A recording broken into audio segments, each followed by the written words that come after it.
بسم اللہ الرحمن الرحیم۔ ایک مرتبہ ایک صحابی رسول ہیں، انہوں نے حضور علیہ الصلاۃ والسلام کی بارگاہ میں سوال کیا متی الساعہ کہ یا رسول اللہ صلی اللہ علیہ وسلم قیامت جو ہے کب آئے گی؟ حضور علیہ الصلاۃ والسلام نے ارشاد فرمایا ما اعددت لہا کہ تو نے قیامت کی کیا تیاری کی ہے اور قیامت کے لیے کیا تیار کر رکھا ہے؟ تو عرض کی یا رسول اللہ صلی اللہ علیہ وسلم نہ تو میں نے کوئی زیادہ نمازیں پڑھی ہیں نہ کوئی زیادہ روزے رکھے ہیں۔ تو پھر حضور علیہ الصلاۃ والسلام نے فرمایا کہ جب تو نے تیاری نہیں کی تو پھر قیامت کے بارے میں سوال کیوں کرتا ہے؟ تو وہ صحابی رسول خاموش ہو گئے۔ اسی مشکوٰۃ شریف کے اندر روایت ہے، حضور علیہ الصلاۃ والسلام نے فرمایا المرء مع من احببت کہ کل قیامت والے دن انسان جس کے ساتھ محبت کرتا ہے نا، اسی کے ساتھ کل قیامت والے دن اللہ تعالیٰ اس کو ساتھ عطا فرمائے گا۔ تو اس حدیث پاک کے اندر یہ تو مطلب نہیں ثابت ہوتا کہ انسان بالکل نماز ہی نہ پڑھیں اور بالکل روزہ ہی نہ رکھیں اور پھر حضور علیہ السلام کی محبت کے دعوے بھی کرتا رہیں، بلکہ حقیقی محبت تو ہوتی ہی یہ ہے کہ انسان محبوب کی بات کے اوپر عمل کرے۔ وہ محبت نہیں ہوتی، وہ منافقت ہوتی ہے کہ محبوب اسے کسی کام کا حکم دے، وہ کہے کہ میں تجھ سے محبت تو بہت زیادہ کرتا ہوں لیکن میں تیرے لیے پانی تک نہیں لا سکتا، میں تیرے لیے فلاں کام تک نہیں کر سکتا۔ تو اس حدیث پاک کے اندر ایک بشارت دی گئی ہے کہ انسان اگر اپنے پیارے نبی صلی اللہ علیہ وسلم سے محبت کرے تو کل قیامت والے دن وہ حضور علیہ الصلاۃ والسلام کے ساتھ ہوگا۔ میرے سامنے ایک حدیث ہے، حضرت انس بن مالک رضی اللہ تعالیٰ عنہ بیان کرتے ہیں میں نے حضور علیہ الصلاۃ والسلام کی بارگاہ میں سوال کیا کہ یا رسول اللہ صلی اللہ علیہ وسلم کل قیامت والے دن آپ میری شفاعت فرمانا۔ فقال انا فاعل، تو حضور علیہ الصلاۃ والسلام نے فرمایا کہ ہاں کل قیامت والے دن میں ضرور شفاعت فرماؤں گا۔ قلت یا رسول اللہ فاین اطلبک،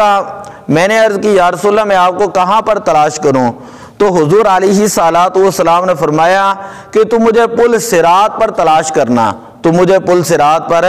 تلاش کرنا۔ عرض کی یا رسول اللہ اگر میں آپ کو وہاں پر نہ مل سکوں یا میری آپ کے ساتھ وہاں پر ملاقات نہ ہو، لم الکی کال صراط، اگر پل صراط پر ملاقات نہ ہو سکے تو پھر کہاں تلاش کروں؟ پھر حضور علیہ الصلاۃ والسلام نے فرمایا کہ جہاں پر نامہ اعمال تولے جائیں گے وہاں پر میری اور تمہاری پھر ملاقات ہوگی، وہاں پر مجھے تلاش کرنا۔ پھر عرض کی یا رسول اللہ صلی اللہ علیہ وسلم اگر میری آپ سے وہاں پر بھی ملاقات نہ ہو سکے، لم الکی کا عند المیزان، میزان کے پاس بھی ملاقات نہ ہو سکے تو پھر کہاں تلاش کروں؟ حضور علیہ الصلاۃ والسلام نے فرمایا کہ تو پھر مجھے حوض کوثر پر تلاش کرنا۔ فإنی لا اخطئ هذه الثلاث المواطن، کہ ان تین جگہوں میں سے کسی ایک جگہ پر اللہ کے نبی کے ساتھ تمہاری ملاقات ہوگی۔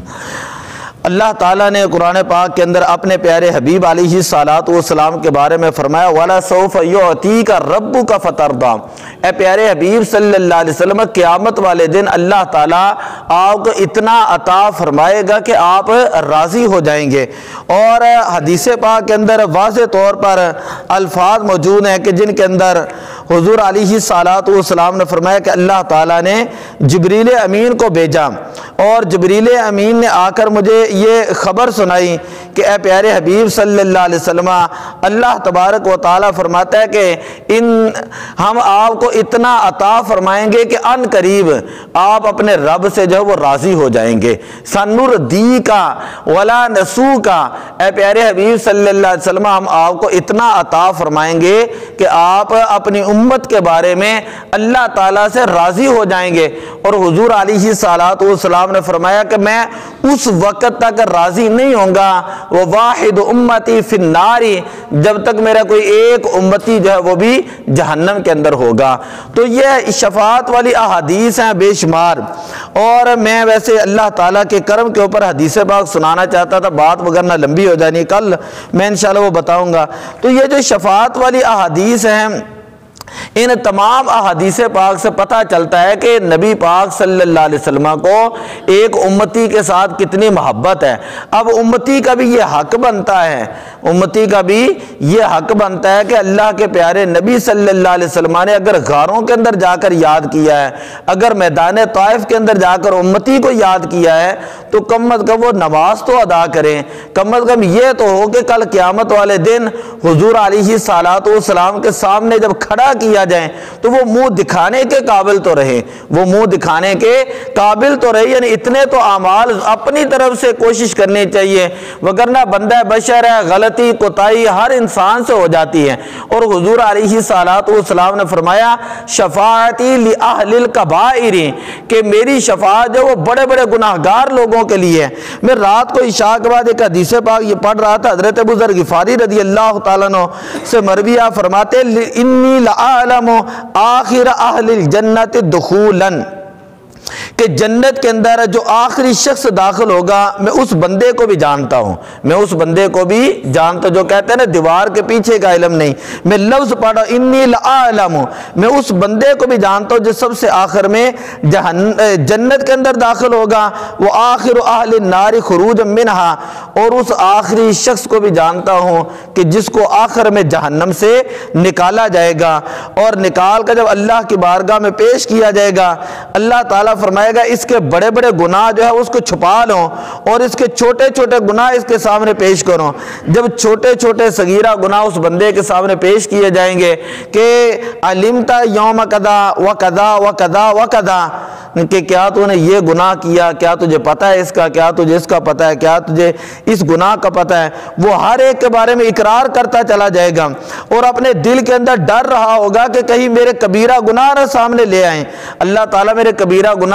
میرے سامنے پیش نہ کر دیں۔ تو پھر اس کے بعد اللہ تعالیٰ فرمائے گا اے ملائکہ فَإِنَّ لَكَ مَكَانَ كُلِّ سَيِّئَةٍ حَسَنَةً، جتنے صغیرہ گناہ ہیں ان کو کبیرہ گناہ، وہ صغیرہ گناہوں کو نیکیوں کے اندر تبدیل کر دو، ان صغیرہ گناہوں کو نیکیاں بنا کر اس کے لیے میزان کے اندر تول دو اور اس بندے کی بخشش فرما دو۔ فَيَقُولُ رَبِّي قَدْ عَلِمْتُ أَشْيَاءَ لَا أَرَاهَا هُنَا، وہ عرض کرے گا کہ باری تعالیٰ میرے تو اتنے بڑے گناہ بھی تھے وہ میرے سامنے نہیں رکھے گئے۔ وَلَقَدْ رَأَيْتُ رسول اللہ صلی اللہ علیہ وسلم ضَاحِكًا حَتَّى نَوَاجِذَ حَتَّى بَدَتْ نَوَاجِذَهُ، تو صحابی رسول فرماتے ہیں کہ جب حضور یہ فرما رہے تھے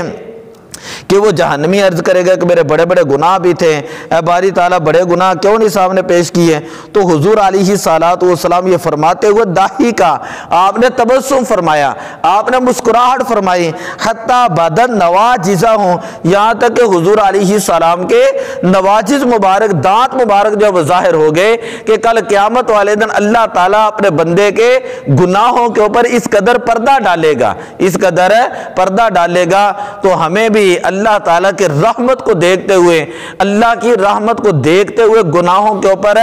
دلیر نہیں ہونا چاہیے۔ یہ شیطان کا وسوسہ ہے کہ کوئی بات نہیں اللہ معاف کر دے گا، کوئی بات نہیں اللہ معاف کر دے گا۔ حدیثیں پڑھ کر دیکھیں، میرے آقا صلی اللہ علیہ وسلم نے فرمایا جو بندہ اللہ کی رحمت کی امید رکھتے ہوئے کبیرہ گناہ کرتا ہے، اللہ کی رحمت کی امید رکھتے ہوئے کبیرہ گناہ کرتا ہے، وہ گویا کہ اللہ کی غیرت کو للکارتا ہے، وہ اللہ کی غیرت کو للکارنے کی کوشش کرتا ہے۔ اس لیے کوشش کرنی چاہیے کہ اللہ تعالیٰ ہمیں صغیرہ گناہوں سے بھی محفوظ فرمائے اور کبیرہ گناہوں سے بھی محفوظ فرمائے، تاکہ کل قیامت والے دن ہم حضور علیہ الصلوۃ والسلام کی بارگاہ میں جب کھڑے ہوں تو اللہ تعالیٰ ہمیں وہاں پر شرمندہ نہ فرمائے۔ الصلوۃ والسلام علیک یا رسول اللہ۔